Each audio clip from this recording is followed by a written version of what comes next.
Oi, pessoal, tudo bem com vocês? Aqui, professora Márcia Molina. E hoje eu vou falar com vocês sobre ângulos formados por feixes de retas paralelas cortadas por uma transversal. Na primeira parte, nós vamos fazer a identificação e nomear cada um desses ângulos.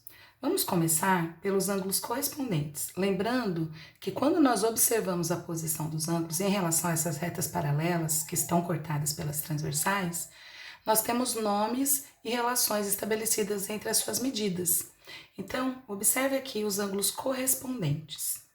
Observe que essas paralelas foram cortadas por essa transversal e que esse lado corresponde à mesma medida que esse lado, já que ele está na parte superior e do mesmo lado do corte dessa transversal. Isso significa que A e E têm a mesma medida. Aqui também. Observe que quando essa transversal cortou essa paralela, esse ângulo C ficou na parte inferior esquerda e esse ângulo G também ficou na parte inferior do lado esquerdo. Então, aqui, o C e o G possuem a mesma medida. O mesmo acontece aqui. O B está na parte superior direita dessa reta e o F está na parte superior direita dessa reta. Portanto, eles têm a mesma medida. Aqui, o D está na parte inferior direita e o H está na parte inferior direita. Por isso, recebem o nome de correspondentes. Aqui no exemplo 2, observe que C e F estão na parte interna do feixe de paralelas e que E e D também estão na parte interna do feixe de paralelas. Porém, ambos estão em lados alternados. Por isso, eles recebem o nome de ângulos alternos internos, ângulos alternados na parte interna. No exemplo 3, nós temos A e H na parte externa do feixe de paralelas e G e B na parte externa do feixe de paralelas, mas ambos estão em lados alternados, um na esquerda, outro na direita, na esquerda. Por isso, recebem nomes de ângulos alternos externos.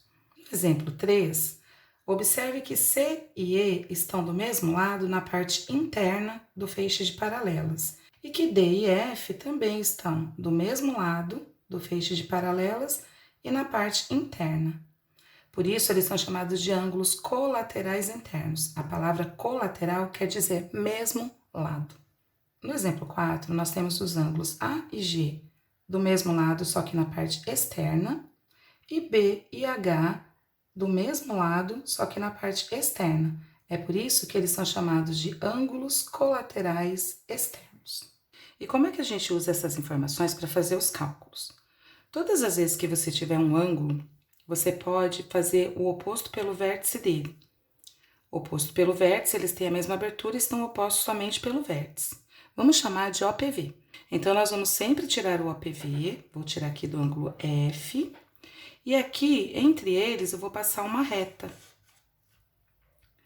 Passando essa reta entre eles, observe que elas têm a mesma direção. Quando acontecer de você marcar o OPV, passar o traço e eles ficarem na mesma direção, significa que esses ângulos são iguais. Então, você pode dizer que o ângulo C é igual ao ângulo F. Aqui também. Aqui nós traçamos o OPV deles e passando uma reta no meio, nós percebemos que estão na mesma direção, são iguais. Vamos traçar o OPV para todos, olha.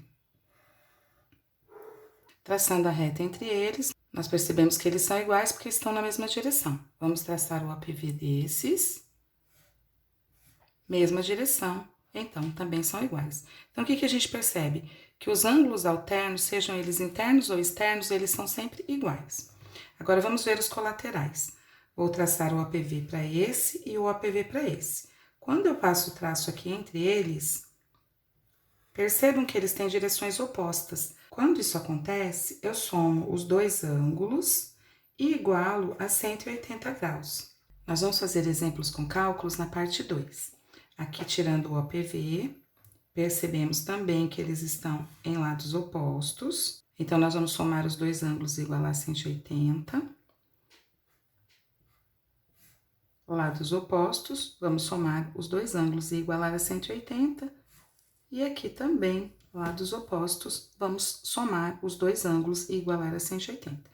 Então, nós percebemos que quando eles são colaterais internos ou externos, nós precisamos somar os dois ângulos e igualar a 180 graus. Agora, nós vamos para a parte 2, onde nós vamos calcular as medidas dos ângulos. Eu espero ter contribuído com o seu estudo. Até a próxima aula.